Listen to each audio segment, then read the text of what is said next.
என் பேர் பழையனூர் பாலாறு மணி, தலைவர், தமிழ்நாடு விவசாயிகள் நலன் மற்றும் நீர்நிலைகள் பாதுகாப்பு சங்கம்.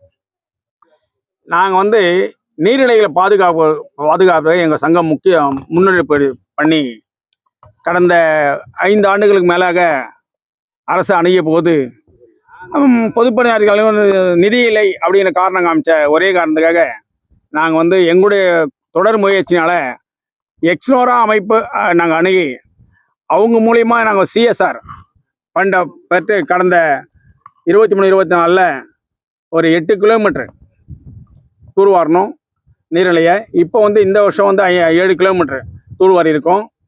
இந்த தூர்வாரி என்ன பயன்னாக்கா, இந்த சேனல் தூர்ந்து போன காரணனால மழைக்காலங்களில் தண்ணீர் விளைநிலங்களில் போயிட்டு நில ஏற்பட்டு ரொம்ப பெருத்த சேதம் விவசாயிகள் ஏற்படுது. இதை அரசுக்கிட்ட சொல்லி மாவட்ட நிர்வாகத்தின் அனுமதியோட எக்ஸ்னோரா அமைப்பு நிதி பெற்று நாங்கள் இதை பணியை முடிச்சிருக்கோம். இப்போ இந்த சேனல்ல எங்களுக்கு முக்கியமானனாக்கா 5 கிலோமீட்டர் ஒரு தடுப்பணை கட்டினாங்க. நீர் கிரவுண்ட் வாட்டர் இன்க்ரீஸ் ஆகும், விவசாயிகளுக்கு அந்த பாசன வசதி பெறும் அப்படின்றத முன்வைத்து புதிய அரசு இதை செய்யும் அப்படின்ற ஒரு நம்பிக்கையில நாங்கள் ஒரு அரசுக்கு கோரிக்கை வைக்கிறோம். அது மட்டும் இல்லை, விவசாயிகளுடைய கஷ்டங்களையும் புதிய அரசு நீக்கும்.